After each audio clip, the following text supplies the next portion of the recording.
All right. So, kind of a long-term thing here. What are we up to? We have 148,509 miles on our 2014 Dart. This thing's pretty dirty. We came out of winter. The clutch started slipping. I did an install video on this already. I'm going to refer back to that. I don't remember what mileage was on this car. Here is our stock clutch that we did remove back then. I did just kind of scuff the rust off of here. There is no heat marks really, no major wear. The factory clutch was okay, but we had an issue. It sucks. Had an issue with the flywheel, which is the whole reason why I did this. I had installed the single mass Clutch Masters flywheel. The Clutch Masters, like I guess they're stage 1 plate and disc, and a brand new Mopar throwout bearing slave cylinder assembly, all right, along with new flywheel bolts. So at this current time, we're now starting to see clutch slippage. So I think we might be around 40, 50, that's 90, that's 80. So 40, what was it, 49? So let's just say 50. So 50, 60, 70. So this was replaced around, 70 or 80,000 miles. Like I said, I'm not sure. I'm going to refer to my other video to see where I was at. We have clutch slippage. It was taken more and more when you let off the clutch, I guess for the disc to release, to grab, obviously, is what should happen when there's less material on it. Very similar to the Clutch Master discs I've had experience with in the Neon SRT4s that I've messed with. They just get to that point where you have less pedal fill. They don't grab till you're totally off of the clutch. And, well, you have slipping when you get into higher gears. Well, we pretty much parked this as soon as we kind of felt an issue. It was weird. Like, it started doing it a little bit one time, and then it was fine for, maybe 1,000 miles or two. And then it just seemed like it wanted to do it again. And like I said, the grabbiness wasn't there until you were, like, totally off the pedal. Which, the feeling in these Dodge Darts really does suck in the manuals. So we're going to pull this thing apart, and we're going to see what we have left for our clutch. And like I said, I'm going to refer to the other video, so I'll probably throw in, I'm going to double check and see what my mileage was. And I'm actually going to look at that and watch it quick so that I remember how to take this apart, because this was the only one that I ever did. I know I will be getting this up in the air, and I got to remove everything in this area. And I also will be taking off the control arm on this side to be able to get the down through, because it's just the way it is, and the room you need. I just do that and then pull it out and remove both of the axles. I didn't think I had to unbolt the exhaust, but you're gonna be along for this journey again. Let's get this clutch job done. Okay, all right, well, we're reviewing our video and we are doing the job here at the same time. Just a quick update. We got our battery tray out of the way, fuse panels up. We started doing some of the bell bolts. We're getting our cables unhooked. I'm just going to unhook the bracket. The axles are ready to come out. I dropped my control arms because it's a whole lot easier than undoing the tie rod end and the ball joint and fighting with them. Not only that, you don't chance damaging them also, because the arms just come out pretty easy. See? We had, let me see, let me think. We got, here's some of the other parts for up top. Now, we had hit something that came off of the truck, and this is what was left of our underpinning. It did a good number to everything. That's the upper, and the lower I just have set in here. So, I gotta get this stuff out of the way. Just pull this whole inner fender well. All right. down in here. I think I'm going to try to separate it here this time from the line to the slave cylinder, then trying to take that apart. I just think it's going to be easier. And then go with that. Both of your front supports here are removed. Lots of room in this garage. Alright, so there's all that stuff. I removed the rear mount. There's that. It just makes it a whole lot easier without that in there. I got a couple bolts down here I have to take off. Plus, once I get the axle out of the way with the intermediate, I can pull the starter. I can get that out. And we are very close to pulling this off and separating it so we can see what this center force clutch actually looks like. I don't think I pulled this. I don't really think you need to. This will wrench and go above. This one here might cause a problem. So we might have to do it because of that one there. But I'm going to try to do it. I forget if I did disconnect this. I know I pulled this one instead of this one. Alright, so I got a couple more things here to do. We'll get this transmission out. This is mainly going to be taking a look at this center force clutch. Hopefully, I think I probably wrote down the mileage. Actually, I'm seeing in my video that I don't have anything wrote down on the mileage, and I don't think I show it. So I'm going to have to figure that out, as I believe I do write everything down when I do this, oil changes, etc. on a paper in this car. So we'll see exactly how many miles we do have on this clutch and what it looks like when it comes out. I don't know if I showed this, but we have, this is the stock clutch that was removed. You can even see on there that it has very minimal wear. It was just the flywheel that failed. So I should have this thing out of here in about another 25 minutes or so. I'm going to get a container here and drain our transmission fluid into this. There's 2 quarts in there, 1.6 quarts. So this is 52 ounces. So 2 quarts are 32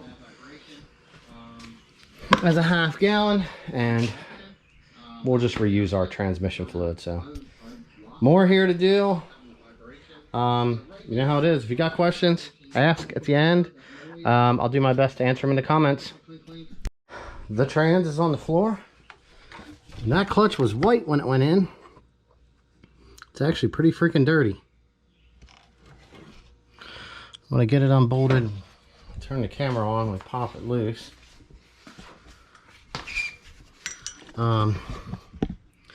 Mopar. Bearing was bad from the day I went in. It made noise.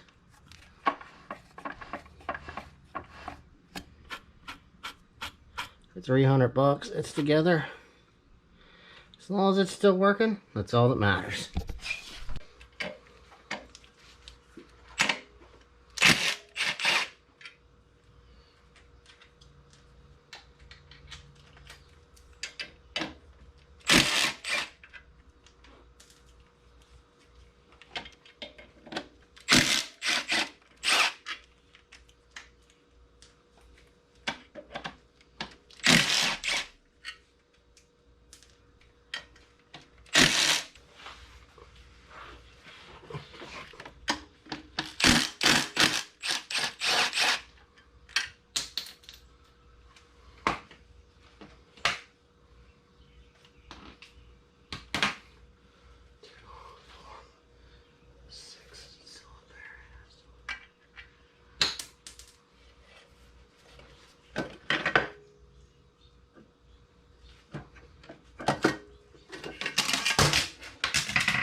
All right, here's your Clutch Masters garbage.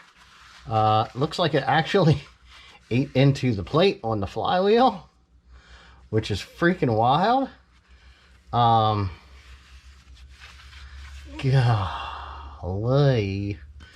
I ain't never seen nothing that bad.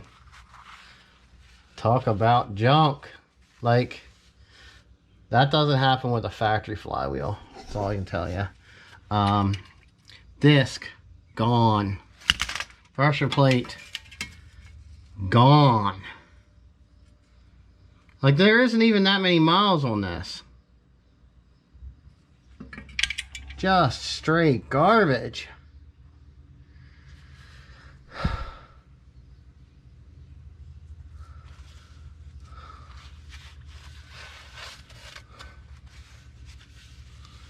Man, oh man. Wonder how much it would be for one of these to replace. Let alone, I wonder if those bolts would come loose so you can get them out without having to buy a whole flywheel.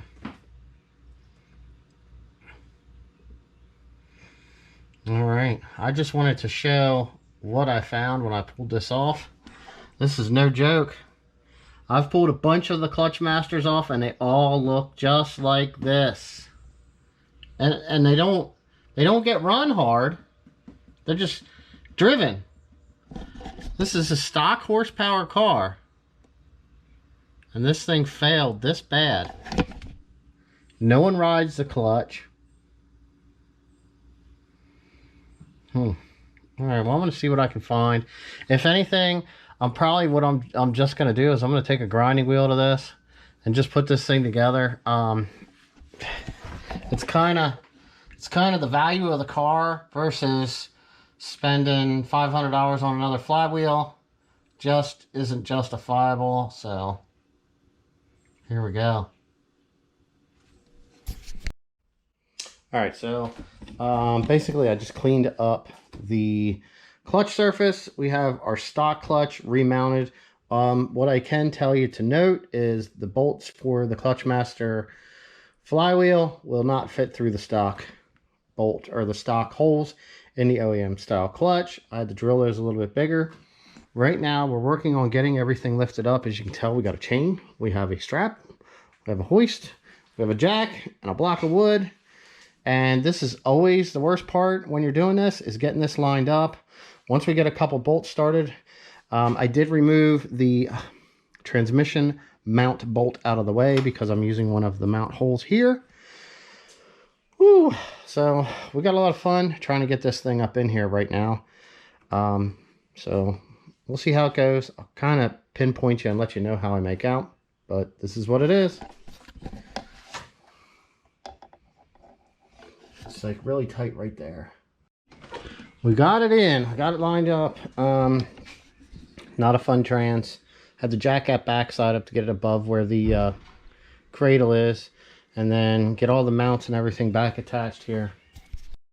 All right, here we go. Just clean my hands up a little bit. This thing sure did make me dirty. I don't know if one of these seals is leaking on the top. I think the drain was leaking, which is why I had some down there. But overall, I mean, not bad for a 2013 with 150,000 on it. So the transmission is in. We got it jacked up. I used the strap, got it to that certain point where it was over the bell and in, and I just kind of wiggled it around. I used a screwdriver through the hole till I got it lined up. Got it pretty much like it bounced together, and then I had to work some of the screws or bolts. There was a couple down there that actually stuck out due to the exhaust pipe not getting removed, so I had to back it out just a little bit, and then I got them all started, wiggled her together, and tightened everything down.